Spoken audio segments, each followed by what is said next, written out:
चलो नेक्स्ट क्या देखना है, नेक्स्ट करना है अपना को application of biotechnology sorry nano technology काहे में, डिफेंस में।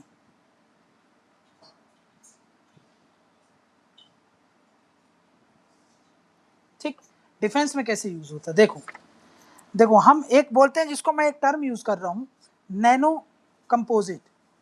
नैनो कंपोजिट, नैनो कंपोजिट का मतलब क्या होता है, ये कुछ मटेरियल होते हैं जिनसे जो जैसे कि फाइटर प्लेन है, समझ में क्या, फाइटर प्लेन या फिर कोई भी टैंक वगैरह हो सकता है, उनकी जो बॉडीज होती है ना, उसको हम यूज करते हैं, नैनो कंपोजिट का यूज करते हैं उसमें, ताकि वो क्या हो जाए, हल्के हो जाएं, हीट रेजिस्टेंट हो, समझ में आ रहा है भाई, वो सेंसर के डिटेक्शन में ना आए, इन सब को हम क्या बोलते हैं, नैनो कंपोजिट।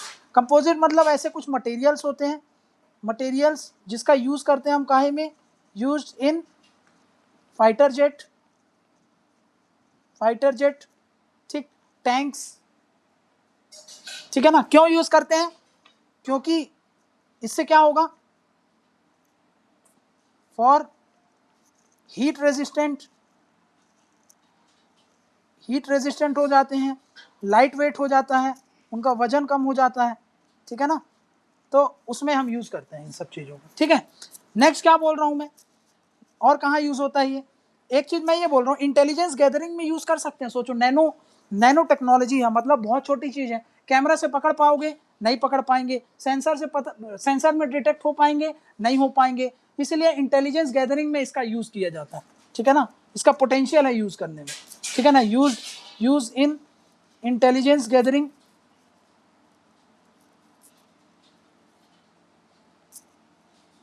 क्यों, क्योंकि भाई difficult to detect, difficult to detect है ना तो ये कैमरे में आएंगे, ना तो ये सेंसर्स में आएंगे, इसलिए क्या कर सकते हैं हम, इनका यूज कर सकते हैं काहे में, इंटेलिजेंस गैदरिंग में, समझना क्या। नेक्स्ट क्या बोल सकता हूं मैं, next nano weapons, next use क्या है, nano weapons. Nano weapons, nano weapons मतलब समझते हो, वेपन्स मतलब सामने वाले को मारना। अब नैनो बोल रहा हूं तो भाई समझ रहे हो, थोड़ा सा दिमाग लगा रहे हो, ये क्या चीज है, जो कोरोना अभी चल रहा है, ये नैनो वेपन्स है, मतलब एक तरीके के क्या है, ये बायोलॉजिकल वेपन्स है। बायोलॉजिकल मतलब बैक्टीरिया वायरस का यूज कर सकते हैं हम as a weapon, biological weapons, समझना क्या। एग्जाम्पल जैसे अभी है कोरोना वायरस, ठीक है ना, इससे क्या होगा, लार्ज स्केल में आप डिस्ट्रक्शन कर सकते हो, मतलब जो ट्रेडिशनल तरीके से हम यूज कर रहे थे ना, उससे काम नहीं, हम नैनो से ज्यादा घातक कर सकते हैं, समझना क्या, क्लियर है ये बात। नेक्स्ट क्या बोल सकता हूं, precision guiding tool.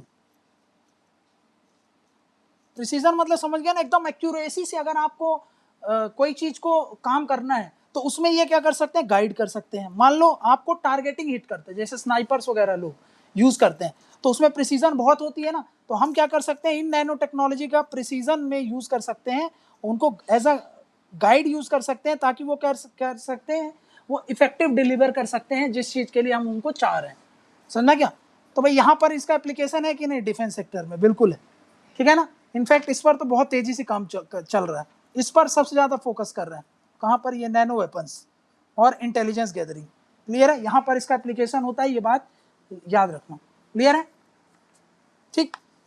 Nano weapons बता दिया, नैनो कंपोजिट बता दिया, ये सब, ये नैनो कंपोजिट लिख देना, ठीक है।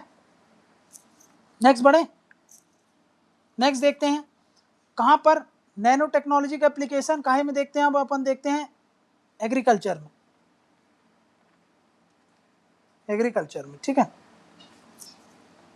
ठीक। एग्रीकल्चर में क्या एप्लीकेशन है, देखो मैंने अभी एक चीज बताया कि भाई हम नैनो टेक्नोलॉजी का यूज कर सकते हैं, यूज इन फूड प्रिजर्वेशन में, समझना क्या, फूड प्रिजर्वेशन में, फूड प्रिजर्वेशन मतलब खाने को सड़ने से अगर बचाना है तो, इसमें एक एग्जांपल है जिसको मैं बोल रहा हूँ, नैनो सिल्वर, नैनो सिल्वर, ये इसको क्या बोलते हैं, ये एक मटेरियल है जिसको हम यूज करते हैं काहे में, फूड प्रिजर्व करने के लिए, फूड प्रिजर्वेशन में यूज करते हैं, ठीक है ना, यूज इन फूड प्रिजर्वेशन, ठीक है ना। ये नैनो सिल्वर्स होते हैं जिनको मान लो फूड में हमने स्प्रेड कर दिया। अब नैनो पार्टिकल्स हैं तो छोटे छोटे, सोचो आप नमक डालोगे तो उसके जो साइज होंगे बड़े होंगे, लेकिन नमक को भी अगर एकदम आप क्रश कर दो और छोटे कर दो तो उसका सरफेस एरिया बढ़ जाएगा। तो हम पहले ज़्यादा नमक यूज़ कर रहे थे, अब कम नमक में यूज़ हो जाएगा। वैसे ही समझो कि भाई ये नैनो सिल्वर्स का हम यूज़ करते हैं फूड प्रिजर्वेटिव में।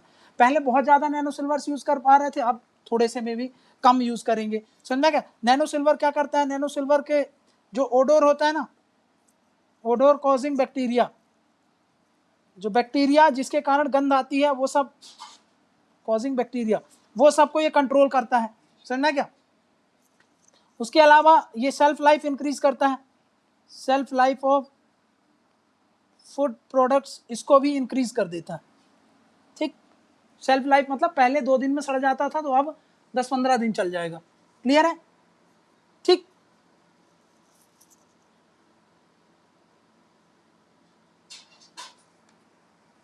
ठीक है। नैनो टेक्नोलॉजी में और अलग एप्लीकेशन कैसा है कि भाई इनमें क्या होता है, एंटीजन डिटेक्टिंग बायोसेंसर्स।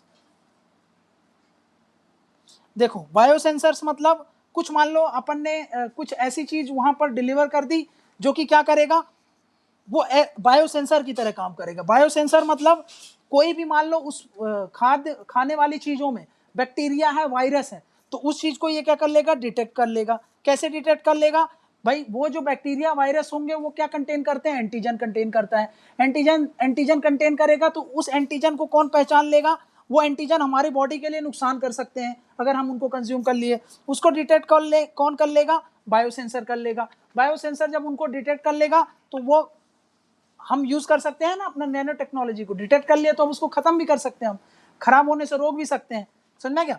तो भाई ये एंटीजन डिटेक्टिंग बायोसेंसर्स काहे के लिए होते हैं, for identification of pathogens,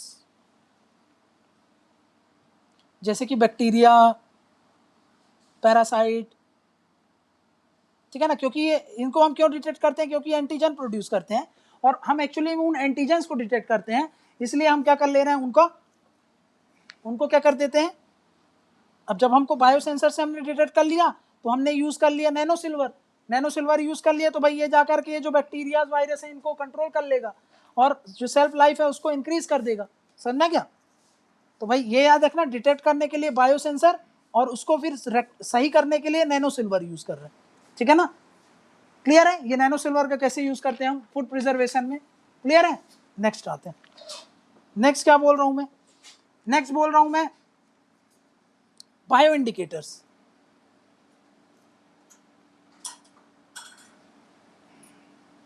bio indicators ये क्या करते हैं, ये डिटेक्ट कर लेते हैं, detection of bio magnification,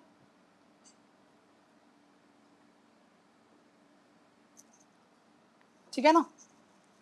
bio magnification को डिटेक्ट कर लेते। बायो मैग्निफिकेशन याद करो क्या है, जिसको शायद जैव क्या बोलते थे, ये देखो ये फूड चेन है। समझना क्या? ये फूड चेन है।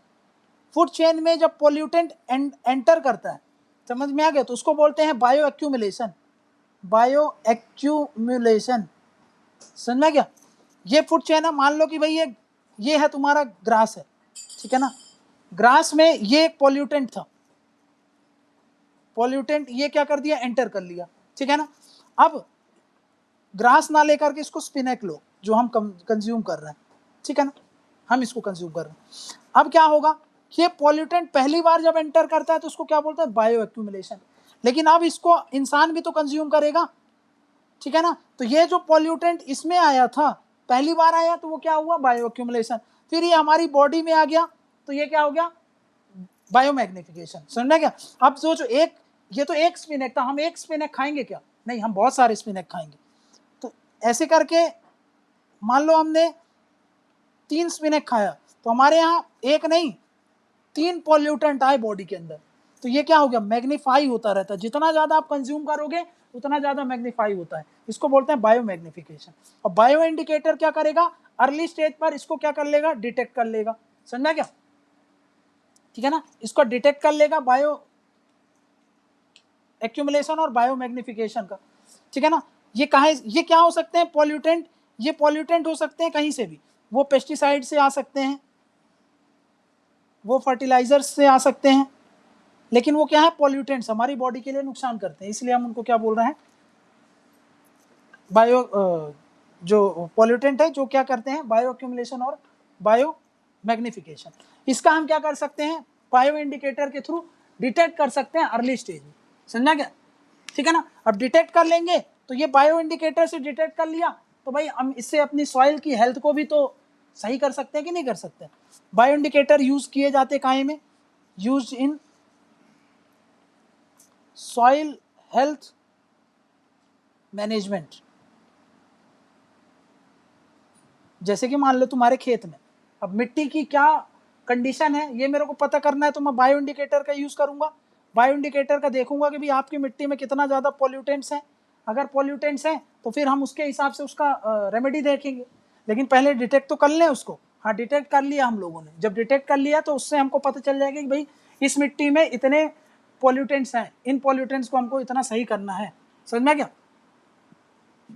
नेक्स्ट नेक्स्ट नेक्स्ट क्या बोल रहा हूँ, देखो हम बायोटेक्नोलॉजी का यूज कर सकते हैं, सॉरी नैनो टेक्नोलॉजी का यूज कर सकते हैं काहे में, इन इंक्रीजिंग एग्रीकल्चरल प्रोडक्टिविटी। कैसे, देखो ये एक नैनो पार्टिकल है, नैनो पार्टिकल, और एक ये नॉर्मल चीज है, मान लो कि भाई नैनो पार्टिकल और ले लेते हैं ये अपन ट्यूबवेल से, ट्यूबवेल से अगर हम इरिगेशन करते हैं, समझो इरिगेशन करते हैं तो इसमें से पानी का लॉस होगा कि नहीं होगा, वाटर का लॉस होगा, ठीक है। नेक्स्ट अगर हम फर्टिलाइजर्स का यूज करते हैं, इंसेक्टिसाइड्स का यूज करते हैं, इन सब का भी लॉस होता है कि नहीं होता, अननेसेसरली लॉस।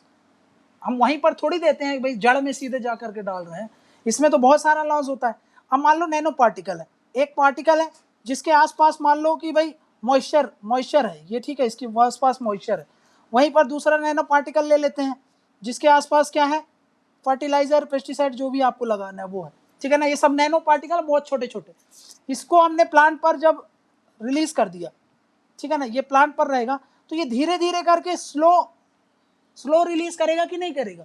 और भाई और हमने क्या कर दिया भाई, ज़्यादा इसका वेस्टेज ज़्यादा होगा कम होगा, वेस्टेज कम से कम होगा ना, सोचो पानी का भी वेस्टेज कम होगा, न्यूट्रिएंट्स का भी वेस्टेज कम होगा। मतलब क्या बोल रहा हूँ, ये जो नैनो पार्टिकल्स होते हैं ये काहे के लिए, ये क्या करेंगे slow release of nutrients and water, समझना क्या। तो इससे क्या होगा, कम पैसे में हमारा जो वेस्टेज क्या होगा, वेस्टेज कम हो जाएगा ना, तो ये सारे जो लॉसेस हो रहे थे वो सब हम क्या कर सकते हैं, लॉसेस को कम कर देंगे, समझना कि उन लॉसेस को हमने क्या कर दिया, कम कर दिया। क्लियर, ठीक।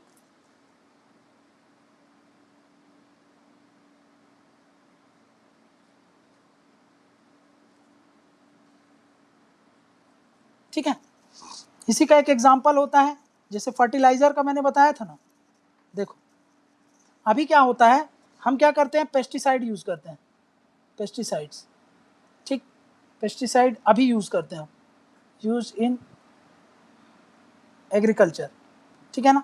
अभी नैनो टेक्नोलॉजी में नैनो टेक्नोलॉजी के आधार पर हम क्या करते हैं, एक नैनो जेल यूज करते हैं, नैनो जेल्स, समझना क्या। ये नैनो जेल्स, ये पेस्टिसाइड, ये नैनो जेल काहे के लिए, वही पेस्ट को हटाने के लिए, कीट जो होते हैं उनको हटाने के लिए ही है, बट ये बहुत असरदार होता है, समझना क्या। इसकी एफिशिएंसी उसके कंपैरिजन में, एफिशिएंसी बहुत ज़्यादा है, किसके कंपैरिजन में, पेस्टिसाइड के कंपैरिजन में। प्लस क्या बोल रहा हूँ मैं, इसका जो अगर हम कॉस्ट निकालें ना लॉन्ग टर्म में, तो ये एक तो प्रिसीजन बहुत ज़्यादा है, प्रिसीजन मतलब वही टारगेट, समझना क्या कि भाई हम वेस्टेज कम होगा, इससे वेस्टेज कम हो रहा है, वेस्टेज कम हो रहा है, प्रिसीजन हाई है, हाई प्रिसीजन है, हम अच्छे तरीके से टारगेट कर सकते हैं बिना लॉस करके, वेस्टेज कम करके, इसको बोलते हैं नैनोजेल्स। ये नैनोजेल्स इस समय बहुत ट्रेडिशनली में इस पर यूज़ हुआ जा रहा है, समझ में क्या। तो नैनो टेक्नोलॉजी में हम क्या यूज़ करते हैं, नैनोजेल्स, नैनो जेल्स ये काहे की तरह है, रिप्लेसमेंट फॉर बायोटेक्नोलॉजी, ये जो पेस्टिसाइड है used as replacement for pesticide. समझा क्या? पेस्ट को कंट्रोल करने के लिए ज्यादा असरदार ये देखा जा रहा है नैनो जेल्स होते हैं। क्लियर है? क्लियर ना? तो भाई ये याद रखना, एक क्या बता दिया, देखो क्या बता रहा हूँ, क्या क्या कीवर्ड याद कर लो, बायोसेंसर डिटेक्ट करने के लिए, ठीक है ना, ठीक है ना। फिर उसके बाद मैंने क्या बताया, नैनो जेल्स काहे के लिए, पेस्टिसाइड के रिप्लेसमेंट के लिए। तीसरा क्या बोल रहा हूं मैं कि भाई ये याद रखो कि बायो इंडिकेटर वो भी डिटेक्ट करने के लिए, क्या, बायो मैग्निफिकेशन और ये सब। और एक चीज मैंने नैनो सिल्वर बताई दिया, काहे के लिए, फूड प्रिजर्वेशन के लिए। 3-4 चीज अगर याद रहेगी तो एग्रीकल्चर में आप लिख सकते हो। नेक्स्ट लास्ट पॉइंट क्या देख लेते हैं एग्रीकल्चर में। एग्रीकल्चर में एप्लीकेशन है जिसको मैं बोल रहा हूँ बायोसेंसर्स। देखो बायोसेंसर्स का बहुत जगह यूज है ना, ठीक है ना, सब जगह आप बायोसेंसर्स बोल सकते हो। समझा क्या? ये बायोसेंसर का हम यूज कर सकते हैं, use in remote sensing technology.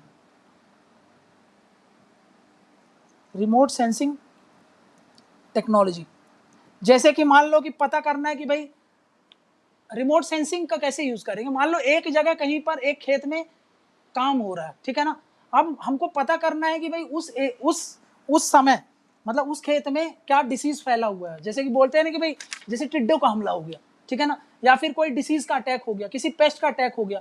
अब रिमोट सेंसिंग से हम याद करो ऊपर से पता कर लेते हैं कि भाई इस फार्म में गड़बड़ी हो रही है। सोचो अगर रिमोट सेंसिंग को और हम बायो सेंसर को लिंक कर दें तो भाई अगर मान लो छोटे छोटे भी जो भी डिटेक्शन होते हैं बायो रिमोट सेंसिंग की मदद से हम क्या कर सकते हैं, पता कर सकते हैं।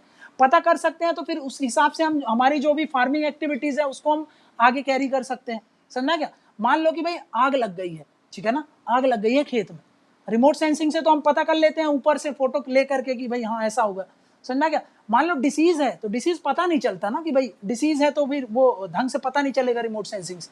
लेकिन डिसीज को अगर कंट्रोल करना है तो भाई हम उसको बायो सेंसर्स उनमें अप्लाई कर दें, अप्लाई कर देंगे बायो सेंसर्स, ये सिग्नल भेज देंगे कि भाई यहाँ पर गड़बड़ हो गई, यहाँ पर गड़बड़ हो गई, तो हम क्या कर सकते हैं फिर प्रिसाइज टारगेट करके जो भी हमारा आगे स्टेप लेना होगा गवर्नमेंट को वो ले सकती है कि नहीं ले सकती, बिल्कुल ले सकती है। तो बायो सेंसर्स को हमने रिमोट सेंसिंग से यूज कर दिया, काहे के लिए, फॉर फार्मिंग डिसीजन, है ना, फार्मिंग रिलेटेड जो भी डिसीजन लेना है भाई government in case of crisis. जैसे कि कब, एग्जाम्पल जब डिसीज फैलती है, डिसीज स्प्रेड तब, ठीक है ना, कि भाई क्या हमको सेंसर रहेंगे तो पता लगा लेंगे ना कि भाई ये वायरस, ये बैक्टीरिया, ये फंगस अटैक हुआ है। जब वो अटैक हुआ तो सिग्नल भेज देगा रिमोट सेंसिंग, तो आसपास के जो भी एरिया होंगे वहां पर हम फैलने से रोक सकते हैं उनको, ठीक है ना। तो ये याद रखना बायो सेंसर्स का यूज। क्लियर है ये सब? समझ में क्या? तो ये हमने कहाँ देख लिया, एग्रीकल्चर सेक्टर में कैसे उसका एप्लीकेशन हो रहा है। क्लियर है एग्रीकल्चर में? क्लियर ना? अब देखते हैं नेक्स्ट, नैनो टेक्नोलॉजी का एप्लीकेशन काहे में, वाटर ट्रीटमेंट में। वाटर ट्रीटमेंट मतलब पानी को साफ वगैरह करने के लिए, ठीक है ना, एंड रेमेडिएशन।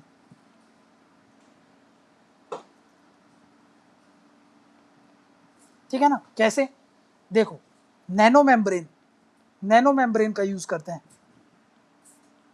नैनो मेम्ब्रेन याद करो मैंने क्या बताया था भाई, रिवर्स ऑस्मोसिस में याद है यहाँ पर एक मेम्ब्रेन होता है, semi permeable membrane, semi permeable membrane, एक पानी यहाँ से यहाँ फ्लो होता है, यहाँ से यहाँ फ्लो होता है, हाई से लो, लो से हाई, ये सब हमने याद करो उसमें डिस्कस किया था।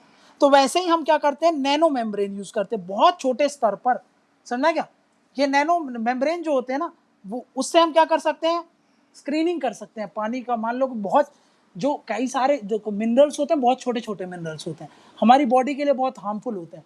पानी के अंदर जो मिनरल्स होते हैं बहुत छोटे छोटे होते हैं ना, तो उनके लिए अगर नॉर्मल छन्नी से तो हम छान नहीं सकते, तो उसके लिए हम क्या करेंगे, नैनो मेम्ब्रेन का यूज कर सकते हैं। समझना क्या? काहे में, तो भाई याद करना काहे में, डिटॉक्सिफिकेशन करने के लिए, है ना। मान लो कि टॉक्सिक वाटर है, उसमें अगर मान लो टॉक्सिक एलिमेंट्स हैं तो उसको हम छानेंगे काहे से, नॉर्मल छन्नी से थोड़ी छानेंगे, कपड़े से नहीं छान सकते उसको। समझना क्या? मशीन भी कई बार बताया ना कि ये जो आरओ वगैरह होते हैं ये भी पूरी तरीके से नहीं प्यूरिफाई कर सकते हैं, तो फिर उसके लिए हमको क्या लगेगा, नैनो मेम्ब्रेन लगेंगे। समझना क्या? Detoxification, water purification. क्लियर?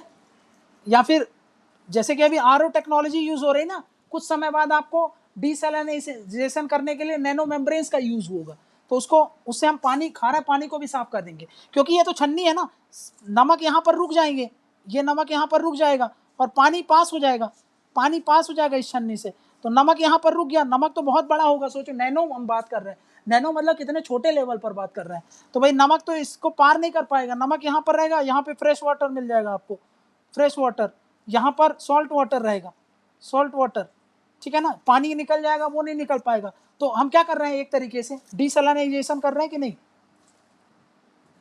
हाँ, हम क्या कर रहे हैं, डीसैलिनाइजेशन, मतलब पानी को साफ कर रहे हैं, जो आरओ करता है, ठीक है। नेक्स्ट क्या बोल रहा हूं मैं, देखो इधर पे, नेक्स्ट इसका तो समझ लिया हम लोगों ने कि ये कैसे काम कर रहा है, नैनो मेम्ब्रेन। अब मैं क्या बोल रहा हूं, nano sensor. Nano sensor, sensor मतलब क्या बताया था, कोई भी चीज को पता लगाने के लिए सेंसर होते हैं। ये क्या पता करेंगे, फॉर डिटेक्शन ऑफ, पहला कॉन्टेमिनेंट्स, मतलब कोई पॉल्यूटेंट है ना, कोई पॉल्यूटेंट कचरा है, उसको डिटेक्ट करने के लिए हम यूज कर सकते हैं। नेक्स्ट पैथोजेंस के लिए यूज कर सकते हैं, बैक्टीरिया है, वायरस है, पैथोजेंस है ना, उनका भी तो पता लगा सकते हैं ना। याद करो, वो एंटीजन रिलीज करते हैं, एंटीजन रिलीज करेंगे तो हम उससे पता कर सकते हैं कि भाई हाँ, तो नैनो सेंसर्स यूज कर सकते हैं ना। अब एक बार हमने पता लगा लिया तो हम क्या यूज कर रहे हैं, हम यूज कर लेंगे क्या, जैसे कि देखो, एक मैं यूज कर रहा हूं यहां पर, क्या उसको मैं बोल रहा हूं, magnetic nano particles, magnetic nano particles. अब ये मैग्नेटिक नैनो पार्टिकल्स क्या है, अब यहां पे लिखा है मैग्नेटिक, मतलब समझो क्या बोल रहा हूं मैं, इधर पे ध्यान देना भाई, ये पानी है, इनके अंदर, इस पानी में बहुत सारे ऐसे एलिमेंट्स हैं, ठीक है ना, जैसे कि आयरन की मात्रा ज्यादा है इधर पर, आयरन है, मैग्नीज है, समझ में गया, इन सब की मात्रा बहुत ज्यादा होगी। तो मैं क्या कर रहा हूं, मैं क्या करूंगा, इसमें ये ब्लैक कलर से मैग्नेटिक नैनो पार्टिकल डाल दिए।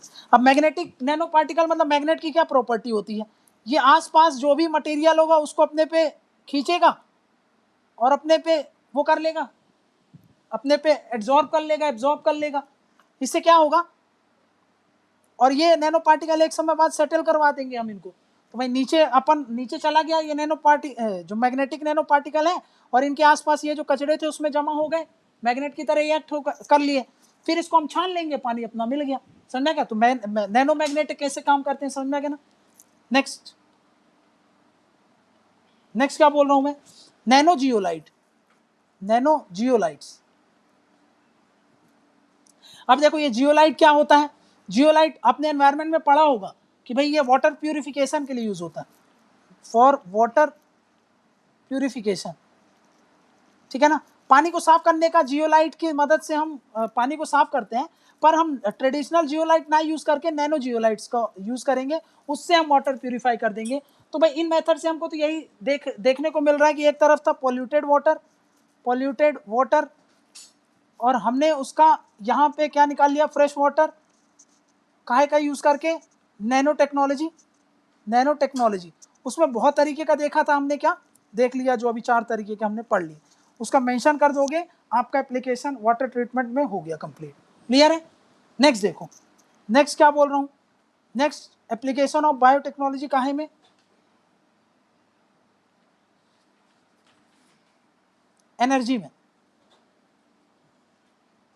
एनर्जी में कैसे एप्लीकेशन होता है, इसको समझना है, ठीक है ना, क्लियर। अब उसके लिए एक चीज समझो, पहले समझ लो ये क्वांटम डॉट्स क्या होते हैं। क्वांटम डॉट्स क्या है, ये पढ़ा है कभी, सेमीकंडक्टर्स, जैसे सिलिकॉन, जर्मेनियम, ये क्या थे, सिलिकॉन, जर्मेनियम, ये सब क्या थे, ये सब सेमीकंडक्टर्स हैं।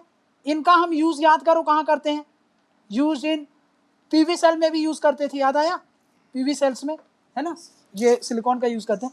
अब क्वांटम डॉट क्या है, हम ये जो सेमीकंडक्टर के एटम होते हैं उनको आर्टिफिशियली अगर बनाएं तो उसको हम क्या कर देते हैं, क्या बोल देते हैं, क्वांटम डॉट्स, समझ गया? मतलब ये क्या है, एक तरीके से artificially created semi conducting atoms, ठीक है ना।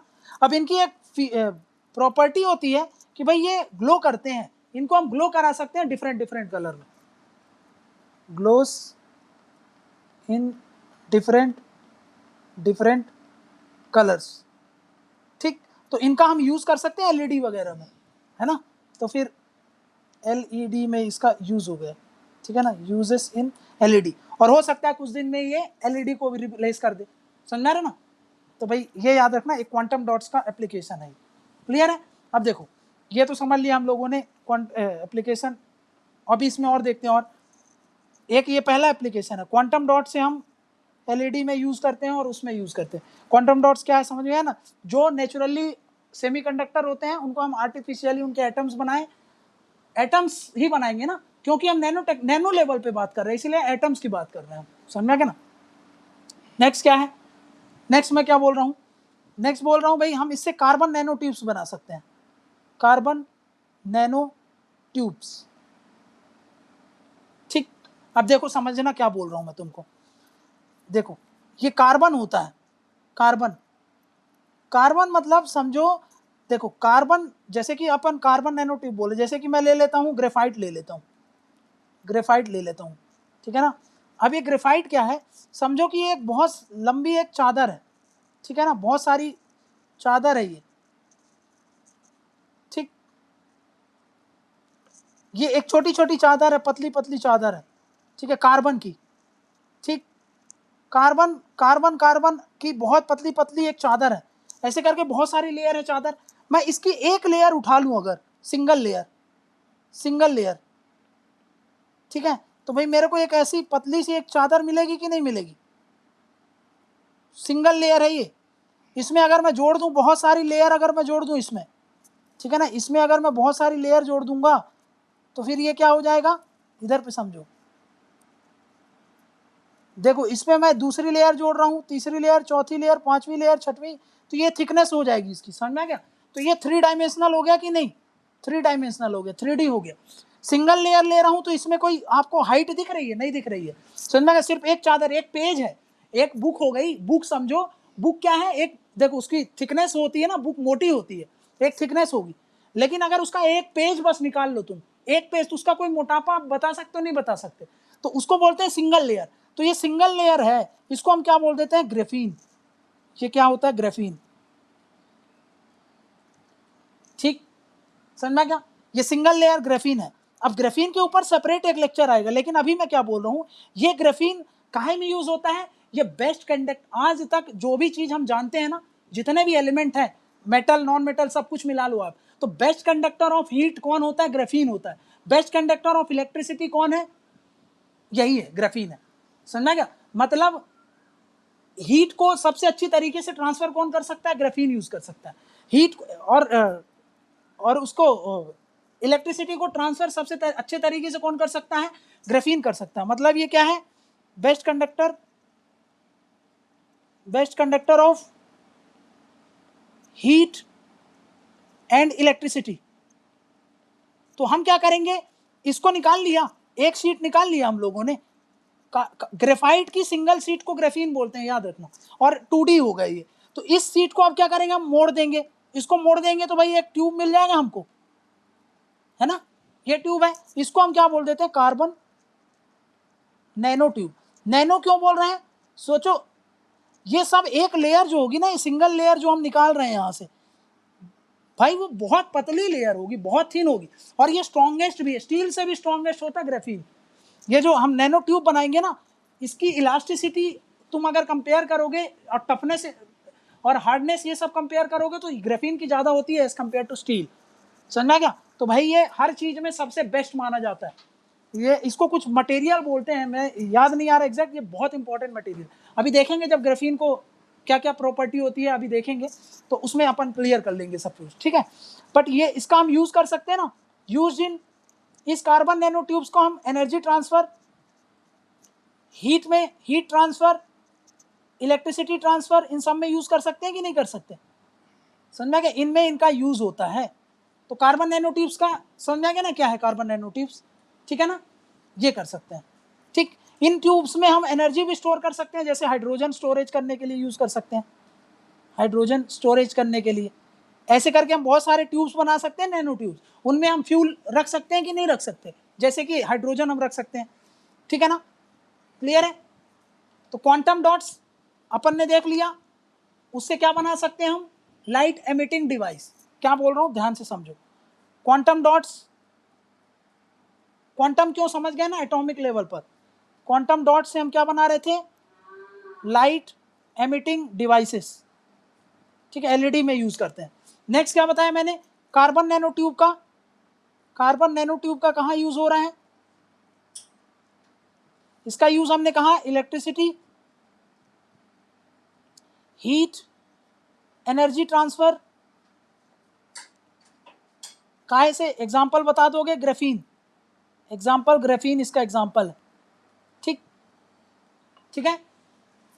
नेक्स्ट क्या बताया, फ्यूल स्टोरेज में यूज कर सकते हैं, फ्यूल स्टोरेज, जैसे कि एक ट्यूब हुई नैनो ट्यूब, इसके अंदर हमने क्या रख दिया, फ्यूल स्टोरेज कर दिया, समझा क्या, क्लियर, फ्यूल स्टोरेज में भी यूज कर सकते हैं, ठीक। नेक्स्ट, इस ये जो कार्बन नैनो ट्यूब है, ये जो शीट मिली हमको, ये कार्बन नैनो ट्यूब है। अब सोचो, ये नैनो ट्यूब है, समझो कि ये पहले, ऐसे समझाता हूं, समझना अच्छे से, ये एक शीट थी, ठीक, ये एक शीट थी, इसको हमने पीवी सेल बना लिया। पीवी सेल जैसे याद करो, अभी बताया था ना, क्वांटम डॉट से हम लाइट एमिटिंग डिवाइस बना सकते हैं, तो मतलब हम पीवी सेल भी बना सकते हैं, नैनो, बहुत नैनो ट्यूब्स का यूज करके, छोटे छोटे ट्यूब्स का इकट्ठा करके, ऐसी एक सेल, ऐसी दूसरी सीट लगा करके, तीसरी सीट लगा करके, चौथी सीट लगा करके, बहुत सारा अरेंज करके हम क्या बना सकते हैं, पीवी सेल बना सकते हैं। अब उस पीवी सेल को ये ऐसे में अगर यूज करेंगे तो सरफेस एरिया बहुत ज़्यादा बढ़ जाएगा, तो हमने क्या कर लिया, ट्यूब में बना लिया, उसको ट्यूब में रोल कर लिया। अब ट्यूब में रोल करने का फायदा क्या है कि भाई मान लो कि भाई ये एक ट्यूब है, ठीक, ये एक ट्यूब है, अब सन किसी भी डायरेक्शन में रहे, इधर रहे, सब जगह उसमें लाइट तो पड़ती रहेगी। आप अपनी पेन ले लो, अब पेन के आसपास चारों तरफ आप सूर्य को घुमाते रहो, ऐसा कभी नहीं होगा कि भाई, जैसे अभी सोलार पैनल सेल में क्या होता है भाई, अगर मान लो ईस्ट टू वेस्ट, सुबह ईस्ट से वेस्ट शाम को जाता है, और नॉर्थ टू साउथ जाता है सीजन वाइज, जब हमने पढ़ा था कि भाई ईस्ट वेस्ट वन डायरेक्शन होता है, बाई डायरेक्शन होता है, मल्टी डायरेक्शन होता है, उसमें जब सन घूमता रहता है उसके अनुसार क्या होता है, हमको अरेंजमेंट कराना पड़ता है कि ये पीवी सेल भी घूमते रहें। लेकिन नैनो ट्यूब्स होंगे तो उसको घुमाने की जरूरत नहीं है, सन कहीं भी रहे, उसमें कहीं ना कहीं किसी ना किसी सरफेस पर तो लाइट पड़ती रहेगी, तो उसका यूज कर लेंगे हम। तो भाई सोलार सेल में भी ये यूज होते हैं, याद रखना, ठीक है ना।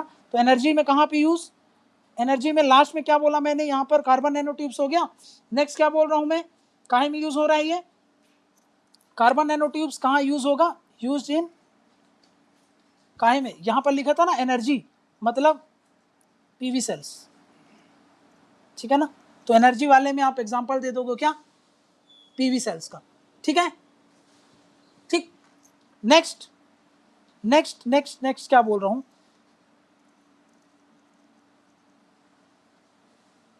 नेक्स्ट एक चीज और समझो कि मैं ये बोल रहा हूं कि भाई हम नैनो कैटलिस्ट यूज कर सकते हैं, नैनो कैटलिस्ट, ठीक, ठीक। नैनो कैटलिस्ट, कैटलिस्ट पता है ना क्या करता है, किसी भी प्रक्रिया को क्या कर सकता है, उसको बढ़ा दे घटा दे, इसको हम क्या बोल देते हैं, कैटलिस्ट।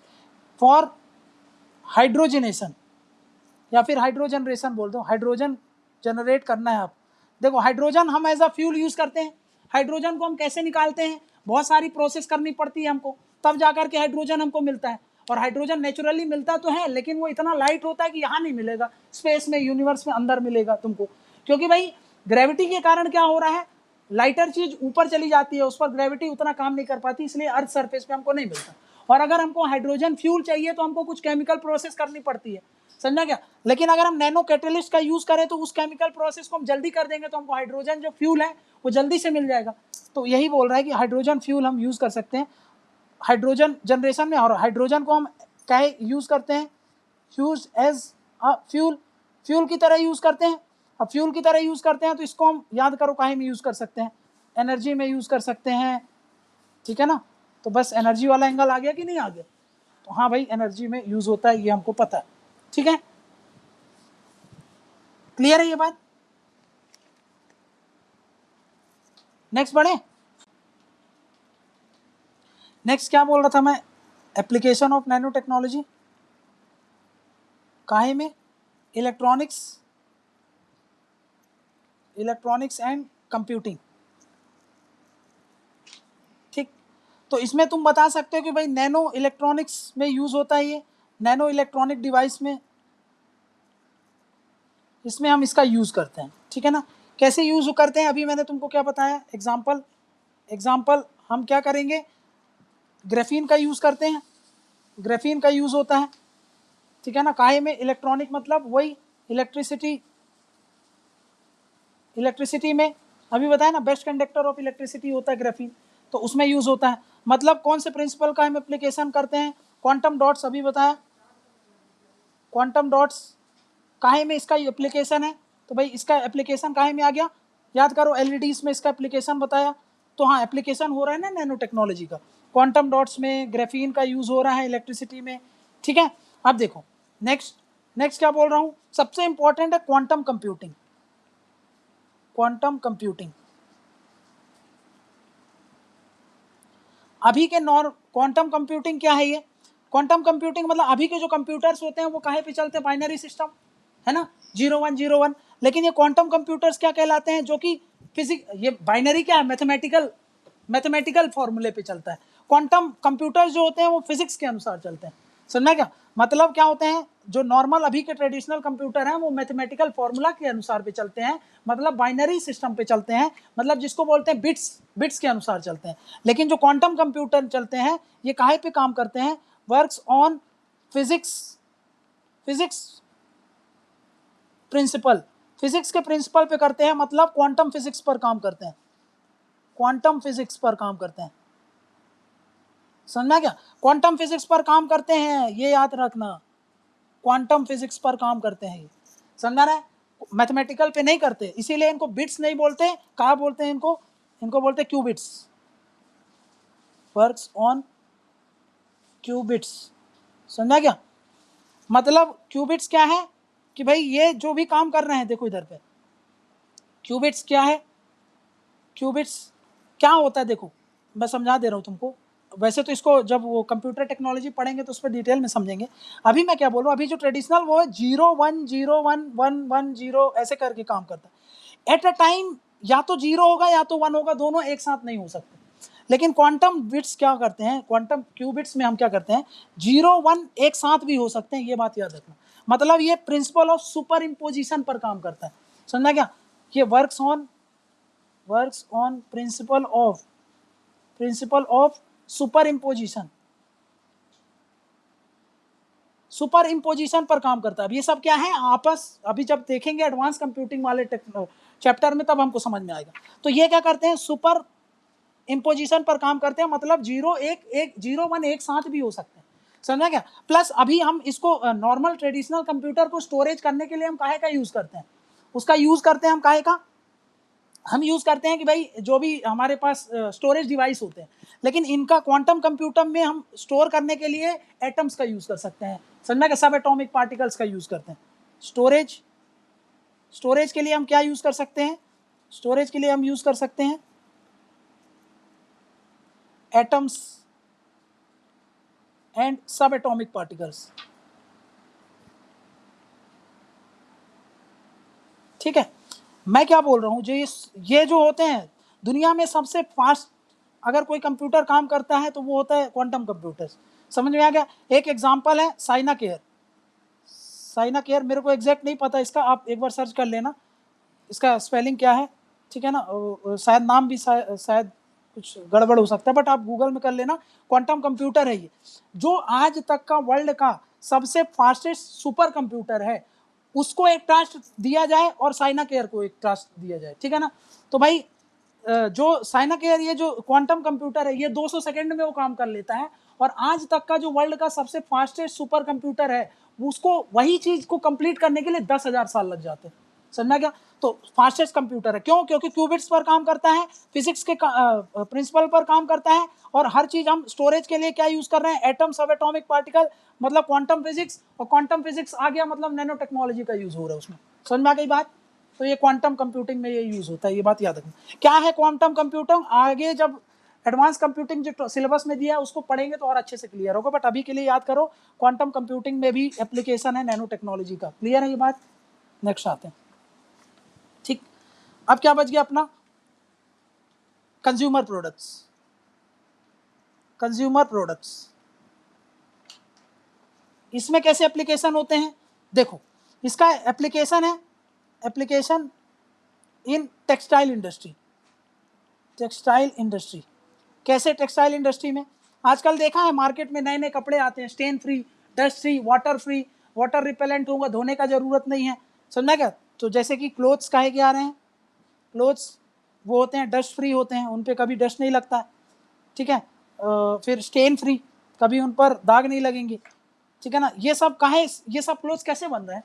ये सब बनते हैं, इसमें यूज का क्या करते हैं हम? नैनो टेक्नोलॉजी का एप्लीकेशन यूज करते हैं, ठीक है। Next, nano filters. Nano filters का यूज होता है आजकल, नैनो फिल्टर्स का एप्लीकेशन है। कॉस्मेटिक प्रोडक्ट्स में यूज होता है। कॉस्मेटिक प्रोडक्ट्स, कॉस्मेटिक प्रोडक्ट्स मतलब जो भी ब्यूटी प्रोडक्ट्स होते हैं, ब्यूटी प्रोडक्ट्स, ठीक, उनमें हम इनका यूज करते हैं। जैसे कि एक एग्जांपल दे रहा हूँ, वो नैनो तो नहीं होता है बट आप समझ जाओगे एक एग्जांपल से। हम स्क्रबर यूज करते हैं ना, स्क्रबर, उसमें छोटे छोटे पार्टिकल्स होते हैं, वो नैनो नहीं है, नैनो तो उससे भी बहुत छोटे होंगे, पर मैं आपको बता रहा हूँ वो काहे के लिए यूज होते हैं। वो स्क्रबर भी है, वो माइक्रो प्लास्टिक्स होते हैं, वो समझा क्या? माइक्रो बीड्स होते हैं, वो 10 माइक्रो लेवल पर काम करते हैं, उनसे भी छोटे छोटे पार्टिकल्स ब्यूटी प्रोडक्ट्स के लिए यूज होते हैं, जिनको हम क्या बोल देते हैं? Cosmetic products. उनमें हम नैनो पार्टिकल्स का भी यूज़ करते हैं, ये बात भी आपको पता होनी चाहिए। तो आप एप्लीकेशन में इतनी चीज़ें लिख सकते हो। भाई टेक्सटाइल इंडस्ट्री में सब ज़्यादा यूज़ होता है, हीट रेजिस्टेंस बना रहे हैं, स्टेन रेजिस्टेंट बना रहे हैं, डस्ट फ्री, डस्ट रेजिस्टेंट, ये सब क्लोथ्स कैसे बन रहे हैं, तो ये सब में हम काय का एप्लीकेशन करते हैं? नैनो टेक्नोलॉजी का। क्लियर है? नेक्स्ट देख लो, लास्ट देख लेते हैं एप्लीकेशन काहे में? एप्लीकेशन ऑफ नैनो टेक्नोलॉजी काहे में? इन बायोटेक्नोलॉजी। बायोटेक्नोलॉजी में कैसे एप्लीकेशन होता है?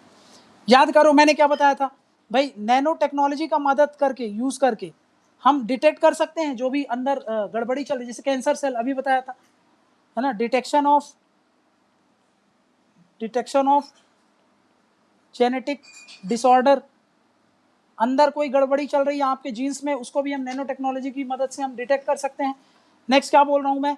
डिटेक्शन ऑफ, जो अभी मैंने बताया था, कैंसरस सेल, ट्यूमर्स आपके अंदर बॉडी के अंदर है, तो डिटेक्शन ऑफ कैंसरस सेल, ठीक है, कैंसरस सेल के डिटेक्शन में यूज हो सकता है। नेक्स्ट क्या बोल रहा हूं? यही बायोसेंसर्स। बायोसेंसर्स भाई, वायरल डिसीज है, आपको वायरस का इन्फेक्शन हो गया तो उसको डिटेक्ट करने के लिए हम बायोसेंसर्स का यूज कर सकते हैं। नैनो टेक्नोलॉजी का यूज करेंगे, याद करो, फाइट करने के लिए। मैंने अभी बताया था इम्यून को बूस्ट करने के लिए हम यूज कर सकते हैं, जैसे CAR T सेल थेरेपी हमने पढ़ा था, समझा क्या? तो हम डिफेंस मैकेनिज्म में भी इसका यूज कर सकते हैं, डिफेंस मैकेनिज्म का। याद करो, हम इसमें नैनो रोबोट्स का यूज कर सकते हैं। नैनो रोबोट्स का काहे के लिए? बॉडी के अंदर डायग्नोस करने के लिए, प्लस उसको रेमेडी करने के लिए, समझे? नैनो रोबोट्स का यूज काहे में? डिटेक्शन पर्पस के लिए, ठीक है ना। तो ये सब काहे में आएगा? बायोटेक्नोलॉजी में ही आ रहा है, ठीक है ना। नेक्स्ट क्या बोल रहा हूँ? इसी में बायोटेक्नोलॉजी में ही, नेक्स्ट समझो, नेक्स्ट बायोटेक्नोलॉजी में ही मैं बोल रहा हूँ। जो मॉलिकुलर डायग्नोसिस किट्स थी, याद करो, वो सब काहे में काम करती हैं? नैनो टेक्नोलॉजी और बायोटेक्नोलॉजी के मिक्स पर ही काम करती है। मॉलिकुलर डायग्नोसिस किट्स, जैसे कि याद करो बताया था कि भाई प्रेगनेंसी किट्स में क्या होता है? प्रोटीन को पता करता है। प्रोटीन क्या है? नैनो स्केल पर ही तो काम कर रहा है। और वो जो हमने एंटीबॉडीज जनरेट, उसमें जो स्ट्रिप्स में हमने लगाई थी, वो सब क्या है? नैनो स्केल में ही तो काम कर रही है, समझा क्या? लेकिन उसमें हम एप्लीकेशन कहाँ कर रहे हैं? तो बायोटेक्नोलॉजी में हो रहा है, इसलिए वो क्या हो गया? नैनो टेक्नोलॉजी प्लस बायोटेक्नोलॉजी का दोनों का हाइब्रिड है वो, समझिएगा। मॉलिकुलर डायग्नोसिस किट्स, जिसको हम क्या टर्म के लिए यूज कर लेते हैं? बायोमार्कर। कभी आ जाएगा बायोमार्कर पे लिखने को कि क्या होता है बायोमार्कर, तो समझ जाना, काहे की बात कर रहा है, मॉलिक्यूलर डायग्नोसिस किट्स। इसमें एलिसा पढ़ लिया हम लोगों ने, याद करो अभी पढ़ा था।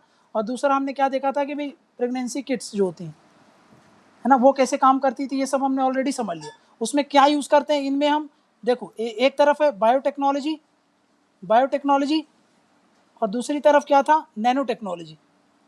नैनो टेक्नोलॉजी उसी पर ही तो काम कर रही है ये आपकी मॉलिक्यूलर डायग्नोसिस किट्स, है ना, दोनों के उस पर ही काम कर रही है। ये हो गया आपका काहे पर, मॉलिक्यूलर डायग्नोसिस किट्स, मतलब एप्लीकेशन काहे में, बायोटेक्नोलॉजी वाले सेक्टर में। लास्ट क्या है, एप्लीकेशन ऑफ नैनो टेक्नोलॉजी काहे में, रोबोटिक्स में, रोबोटिक्स प्लस आर्टिफिशियल इंटेलिजेंस, ठीक है, एआई, एआई में और रोबोटिक्स में, ठीक है ना। इसमें अब देखोगे ये सब तो सेपरेट टॉपिक ही दिया है, तो ये सेपरेट टॉपिक जब करेंगे तो और अच्छे से क्लियर हो जाएगा।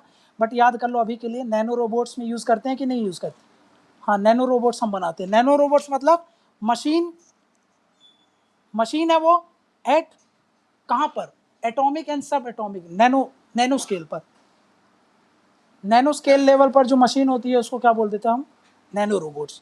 तो नैनो रोबोट्स का ही यूज़ करके तो हम ये सब चीज़ें कर रहे थे। अब ये सारा डिटेल आपको नेक्स्ट पूरा चैप्टर ही दिया है, समझा क्या, चैप्टर कौन से, रोबोटिक्स अलग ही एक टॉपिक है और एआई अलग से एक टॉपिक है। तो वहाँ पर और अच्छे से पढ़ेंगे तो आपको और ज़्यादा तरीके से आप लिंक कर लोगे, बेटर तरीके से कोऑर्डिनेशन बन जाएगा, समझा क्या, ये हो गया तुम्हारा।